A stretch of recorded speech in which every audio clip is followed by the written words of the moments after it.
Bonjour à tous, j'ai le plaisir de vous retrouver aujourd'hui dans une nouvelle vidéo revue pour vous parler d'une palette que j'ai achetée récemment. Si vous suivez mes vidéos, vous savez que j'ai acheté il n'y a pas très longtemps une palette Anastasia. Mais c'est pas de ça que je vais vous parler aujourd'hui, je ne vais pas parler de la Prisme. D'ailleurs, en parlant de ça, je ferai une vidéo sûrement beaucoup plus tardivement sur cette palette là, puisque c'est une palette qui à mon sens est plus d'automne-hiver. Et là les couleurs qui sont dedans, je les porte pas trop en ce moment. Donc là aujourd'hui je vais vous parler d'une palette que je viens tout juste de recevoir, que je teste depuis 2 semaines non-stop. Il s'agit de la Soft Glam d'Anastasia, donc oui, encore une palette Anastasia. Décidément je les ai toutes maintenant. Je vous parlerai aussi très prochainement de la toute nouvelle, la Norvina, puisque elle me plaît beaucoup et donc je vais la prendre aussi. Donc aujourd'hui on va se concentrer sur celle-ci. La Soft Glam qui est sortie donc au printemps dernier chez Sephora, elle est disponible au prix de 49 €.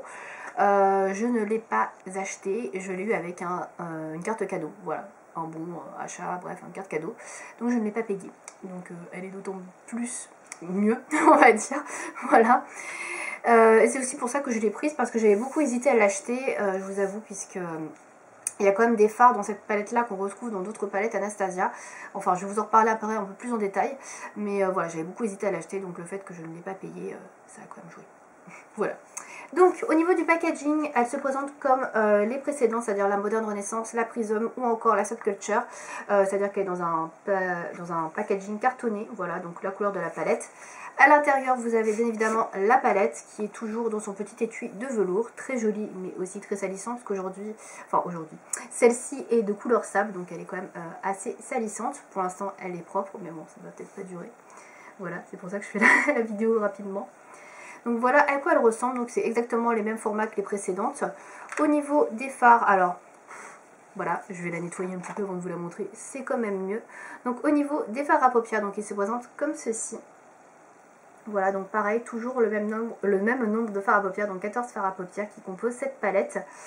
Donc dans des textures qui sont assez différentes, vous pouvez voir que ça va donc du irisé, un petit peu métallisé au mat. Et vous avez également toute une sorte de camaïeul de couleurs, donc du plus clair au plus foncé, dans des tons qui restent quand même assez neutres pour cette palette là, puisque c'est une palette qui se veut quand même un peu plus neutre que les précédentes. Donc voilà, donc c'est un petit peu un mix, je dirais, entre la Moderne Renaissance et la Subculture, puisque vous avez des tons rosés, orangés qu'on a un petit peu dans la Moderne Renaissance, et vous avez des marrons orangés plus foncés qu'on a dans la Subculture.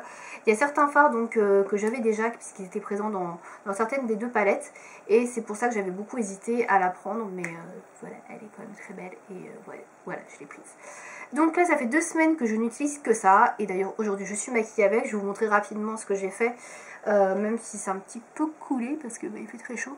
Donc là j'ai fait un maquillage très neutre, hein, dans les tons dorés, orangés mais assez clairs. Mais on peut faire des choses beaucoup plus foncées et on peut faire également des smokies, hein, il n'y a pas de problème. Donc au niveau de la texture des fards, alors par rapport à la Subculture qui avait été décriée comme étant hyper poudreuse surtout, et je trouve qu'elle est quand même très poudreuse, hein.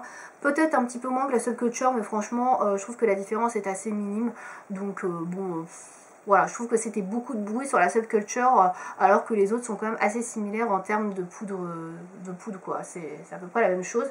Moi je retrouve des fards que j'avais je crois dans la Subculture qui sont aussi poudreux, hein. Il n'y a pas de différence au niveau de la texture. Après les fards restent toujours super bien pigmentés comme dans les autres palettes, franchement on est vraiment sur une qualité similaire. Moi franchement les palettes Anastasia je les trouve très très bien, parce que n'importe quel fard, que ce soit le plus clair, est toujours très très bien pigmenté, donc ça j'adore. Donc au niveau des couleurs, comme vous pouvez le voir, vous avez un dégradé de couleurs allant du plus clair au plus foncé. Donc vous avez une touche lumière qui est la couleur Tempera, que vous pouvez retrouver dans la palette Moderne Renaissance, voilà. Donc bon, après c'est une très bonne touche lumière, hein, très clairement. Vous avez ici un fard noir mat, donc ça c'est hyper bien parce que souvent des fards noirs mat, il n'y en a pas très souvent dans les palettes. Celui-ci est vachement pigmenté et en plus il fait pas trop de chute par rapport à d'autres fards. Je trouve qu'il est vraiment très bien, super intense, donc moi je suis très contente de ce fard là. Vous avez également des fards un peu plus foncés pour la transition, donc ici les 3 marrons, dont le fameux Cyprus Umber qui est également dans la palette, je crois que c'est la Anastasia Moderne Renaissance, mais je suis pas sûre, j'hésite avec la Subculture. Il me semble que c'est la Moderne Renaissance, voilà. Dans les plus clairs, vous avez toutes sortes de textures, vous avez surtout du irisé. Donc là, vous avez la couleur ici qui est un espèce de doré froid qui est la Glistening, voilà, qui est ici, qui est très jolie.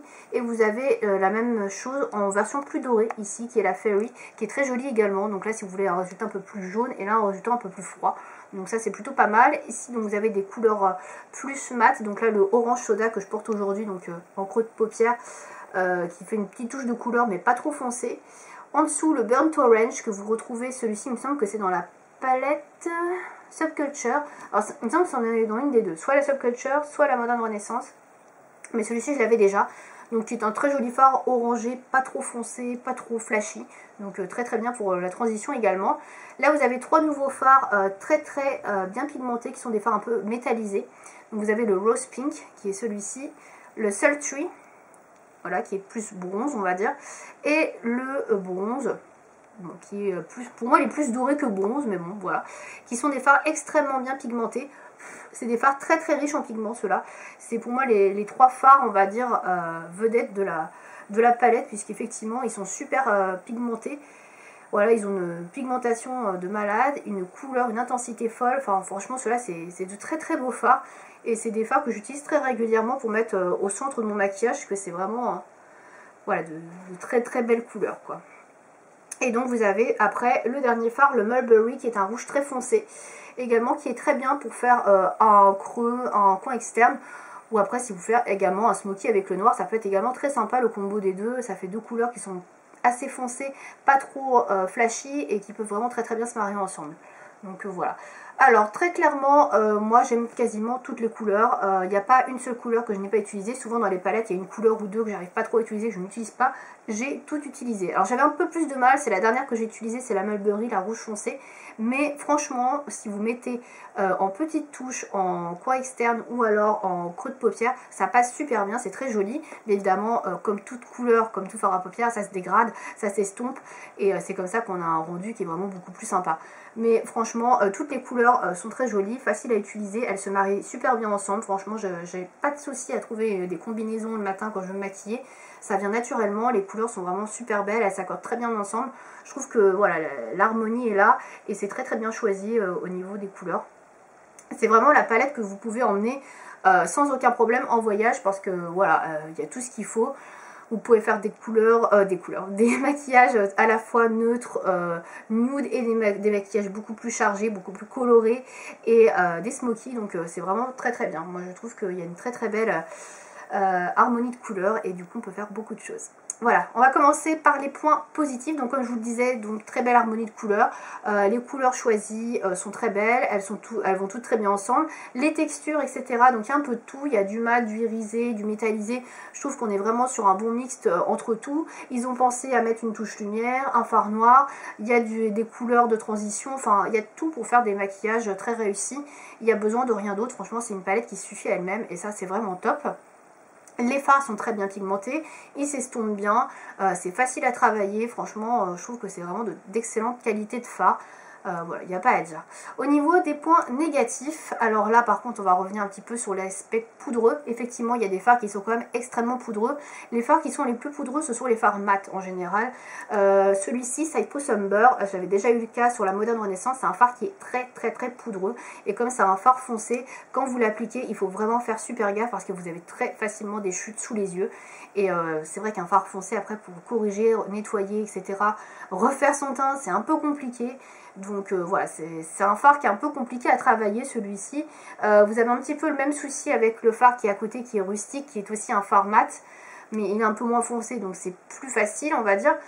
Mais je trouve en général que les fards mat restent beaucoup plus poudreux, et il y a beaucoup plus de risque de chute avec ces fards là, alors que les fards irisés en général, ils ont une texture un peu plus crème, comme les fards métallisés, et du coup c'est plus facile, ils ont une texture plus soyeuse à appliquer sur la paupière, etc. Vous pouvez les appliquer soit au doigt pour un rendu beaucoup plus lumineux, soit vous pouvez les appliquer au pinceau, et il y a très peu de chute avec les fards irisés ou les fards métallisés.